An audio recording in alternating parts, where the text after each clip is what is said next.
नमस्कार दर्शकवृन्द, दिनभरका देश विदेशका प्रमुख खबरहरू समेटिएको नेपाल टाइम्सको टप 50 बुलेटिनमा स्वागत छ। म रश्मिता उदास। सुरु गरौं आजका प्रमुख खबरहरू। सर्वोच्चमा प्रधान न्यायाधीश विरुद्धको कानून व्यवसायद्वारा आज पनि आन्दोलन। बार एसोसिएसनले बिहीबार सर्वोच्च अदालतदेखि बालुवाटारसम्म मार्च पास गर्ने, देशभरका 18 वटा उच्च अदालतमा धरना कार्यक्रम आयोजना गर्ने तयारी। अदालत परिसरभित्र न्याय परिषदमाथि लाठी प्रहार गर्नु, न्यायपालिकाको न्याय मर्नु रहेको वरिष्ठ अधिवक्ता चन्द्रकान्त गेवालीको दाबी। बारलाई बिहीबारबाट कालोपट्टी बाँधेर 1 घण्टा नबोली धरना दिने कार्यक्रम राख्न आग्रह। जबराको राजीनामा र न्याय क्षेत्र पुनर्संरचनाको माग गर्दै आन्दोलनरत बारलाई अरू 6 पेशागत र नागरिक संस्थाको पनि साथ। 7 संस्थाको आह्वानमा जबरा विरुद्ध महाभियोगको प्रक्रिया थाल्न र न्यायपालिकाको गतिरोध अन्त्य गर्न दबाब दिँदै बिहीबार न्याय मार्च गर्ने तयारी। कांग्रेस सभापति एवं प्रधानमन्त्री देउबा डडेलधुराबाट महाधिवेशन प्रतिनिधि निर्वाचित। प्रतिनिधि खुला महिलातर्फ देउबा पत्नी तथा कांग्रेस नेत्री डाक्टर आरजू राणा देउबा सहित 4 जना निर्विरोध। आगामी आम निर्वाचनमा आफू चितवनबाटै उम्मेद्वार बन्ने प्रचण्डको घोषणा। भूमिहीन सुकुम्बासी र अव्यवस्थित बसोबासीलाई निर्वाचन अगाडि जग्गा वितरण गरिने दावी। शिक्षकहरूलाई राजनीति गर्न नदिए नेपालको पार्टी प्रणाली नै कमजोर हुने तर्क। सार्वजनिक पदमा बहाल रहेका प्राध्यापक, शिक्षक तथा कर्मचारी राजनीतिक दलको पदाधिकारी रहेको पाइएमा पदाधिकारी तथा सदस्यको सूचीबाट हटाउने निर्वाचन आयोगको चेतावनी। त्यस्ता व्यक्तिहरूलाई राजनीतिक दलको सदस्यता वितरण नगराउन राजनीतिक दललाई निर्देशन। भीम रावलले आफूलाई चुनौती नदिएको एमाले अध्यक्ष केपी शर्मा ओलीको दावी। आफू उठ्ने टुङ्गो नभएको र आफू अध्यक्षको उम्मेद्वार भए कसैलाई पनि छाडिदिनुस् भनेर सामान्य आग्रह समेत नगर्ने उल्लेख। वरिष्ठ उपाध्यक्ष, महासचिव लगायतका पदाधिकारीमा आफ्नो कुनै छनौट नभएको एमाले अध्यक्ष ओलीको दावी। जो सर्वसम्मत वा धेरै भोट ल्याएर छानिन्छ उहीलाई वरिष्ठ उपाध्यक्ष महासचिव मान्न आफू तयार हुने तर्क। नेकपा एसलाई संकेत गर्दै निष्कासित व्यक्तिहरूको गुटलाई एमालेले पार्टी नमान्ने एमाले अध्यक्ष ओलीको प्रश्नोक्ति। प्रचण्डले चितवनमा महाधिवेशन गरेर आफूलाई सिध्याउन खोजेको आरोप लगाएको भन्दै नडराउन पनि आग्रह। एमालेको अध्यक्षमा उम्मेदवारी दिने घोषणा फिर्ता लिन भीम रावललाई नेता महेश बस्नेतको आग्रह। ओलीलाई सर्वमान्य नेताको रूपमा अगाडि बढाउन चाहेको तर रावलको अध्यक्षमा उम्मेदवारी घोषणाले राम्रो सन्देश नदिएको तर्क। पार्टीको 10औं महाधिवेशनमा सचिवमा उम्मेदवारी दिने एमाले नेता महेश बस्नेतले घोषणा गर्दै पपुलर मत ल्याएर जित्ने दावी। पूर्व माओवादी पृष्ठभूमिबाट आएका नेताहरू र 10 बुँदे सहमतिको अवधारणा बोकेर आएकाहरूलाई सम्मानजनक ढंगले व्यवस्थापन गर्ने उल्लेख। आगामी महाधिवेशनको सम्बन्धमा कुनै पनि विवाद र अन्तर्विरोध नरहेको एमाले सचिव गोकर्ण विष्टको स्पष्टोक्ति। एमालेभित्र कुनै गुटबन्दी र प्यानल नभएको जिकिर।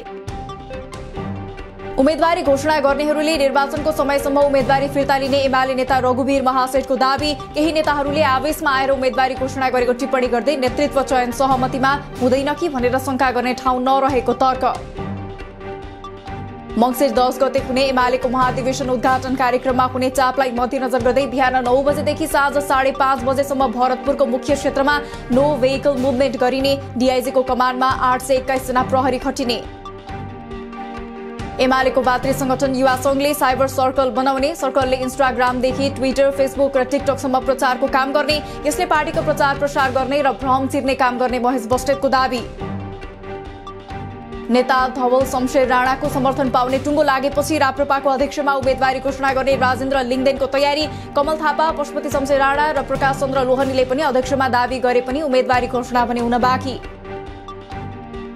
सुर्खेतमा विद्यालय नै बन्द गरेर नेपाली कांग्रेसको 14औं महाधिवेशन अन्तर्गत क्षेत्रीय अधिवेशनको चुनाव गरिँदै नगरपालिकाले स्थानीय विदा दिएर विद्यालयमा राजनीतिक दलको चुनाव गरेपछि विरोध। काठमाडौँबाट रुकुमका लागि उडेको नेपाल एयरलाइन्सको जहाजलाई नेपालगञ्ज अवतरण गराउने पाइलटलाई नागरिक उड्डयन मन्त्रालयले सोध्यो स्पष्टीकरण। सोमबार पाइलट पेम्बा शेर्पाले विमानलाई आफ्नो ड्युटी सकिएको भन्दै नेपालगञ्ज अवतरण गराएर अलपत्र पारेको यात्रुको गुनासो। महानगरीय अपराध महाशाखाले भारतीय नागरिक 44 वर्षीय शिवम भिरामुथुको अनुसन्धान विवरण महानगरीय प्रहरी परिसर काठमाडौँमा पठायो। भिरामुथुले देशका उच्च नेताहरूलाई झुक्क्याएर ठगी धन्दा चलाएको खुलासा। गएको 24 घण्टामा 10,000 बढीमा गरिएको परीक्षणमा थप 351 जनामा संक्रमण पुष्टि। 273 जना संक्रमण मुक्त भए। आज मात्र 98,511 जनाले लगाए कोभिड खोप। आज थप 9 जना संक्रमितले ज्यान गुमाएसँगै हालसम्म कोरोना संक्रमणबाट ज्यान गुमाउनेको संख्या 11,509 पुग्यो। हाल देशभर 7,300 जना सक्रिय संक्रमित। काठमाडौँ महानगरले कलंकी, बल्खु, कोटेश्वर र नयाँ बसपार गोङ्गबुमा जारी गरेको 1 महिने कोरोना विरुद्धको खोप कार्यक्रम प्रभावकारी बन्दै पुस 5 गतेसम्म चल्ने अभियानमा 18 वर्षमाथिका सबै नागरिकले खोप लाउन पाउने। नेपाल र भारत सरकारबीच कोभिड खोप प्रमाणपत्रको पारस्परिक मान्यताका लागि समझदारी पत्रमा हस्ताक्षर। अब जुनसुकै खोप लगाए पनि खोप कार्ड देखाएर नेपाल भारत सहजै आवत जावत गर्न सकिने। कोरोना विरुद्ध खोप लगाएका मानिसमा पनि संक्रमणको जोखिम उत्तिकै। खोपको दुवै मात्रा लगाए पनि संक्रमणका कारण स्वास्थ्यमा समस्या। जाडो मौसममा सतर्कता अपनाउन चिकित्सकहरूको सल्लाह। शिक्षा मन्त्री देवेन्द्र पौडेलद्वारा मन्त्रालयको प्राथमिकताहरू सार्वजनिक। सबै विद्यार्थीलाई कोभिड खोप व्यवस्था गर्ने सहित सार्वजनिक भएका कार्ययोजनाहरूलाई कार्यान्वयन गरी शिक्षाको गुणस्तरीयता उकास्ने मन्त्री पौडेलको प्रतिबद्धता। राष्ट्रिय परीक्षा बोर्डद्वारा कक्षा 11 को रजिस्ट्रेशन आवेदन फारम खुला। आगामी पुस 21 गतेसम्म आवेदन फारम बापतको रकम बुझाइसक्नुपर्ने। डबल दस्तुरमा पुस मसान्तभित्र बुझाउन सकिने। विश्वविद्यालय अनुदान आयोगले सार्वजनिक गरेको तथ्याङ्क अनुसार सबैभन्दा बढी विद्यार्थी त्रिभुवन विश्वविद्यालयमा अध्ययनरत। विगतको तुलनामा आङ्गी क्याम्पसमा विद्यार्थी संख्या बढ्दा सामुदायिक र निजी क्याम्पसहरूमा भने विद्यार्थी संख्या घट्दो। विश्वविद्यालयमा सबैभन्दा बढी व्यवस्थापन विषयमा विद्यार्थी अध्ययनरत। कुल विद्यार्थी मध्ये 43.43% विद्यार्थी व्यवस्थापन विषयमा अध्ययनरत रहेको विश्वविद्यालय अनुदान आयोगको भनाई। सोलुखुम्बुको सदरमुकाम सल्लेरीमा बुबाले छ्यापेको एसिड लागेर 25 वर्षका छोरा र 16 वर्षकी छोरी घाइते। छोराको अवस्था गम्भीर। जाड रक्सी खाएर एसिड प्रहार गर्ने अन्दाजी 55 वर्षीय मोहन बराइली प्रहरी नियन्त्रणमा। चौतर्फी विरोधका बावजुद पनि राजनीतिक दबावका बीच गुण्डा नायकी अभिषेक गिरीलाई मोरङ कारागार ल्याउने प्रयास जारी। कैदीबन्दीको सुरक्षालाई लिएर गम्भीर प्रश्न खडा।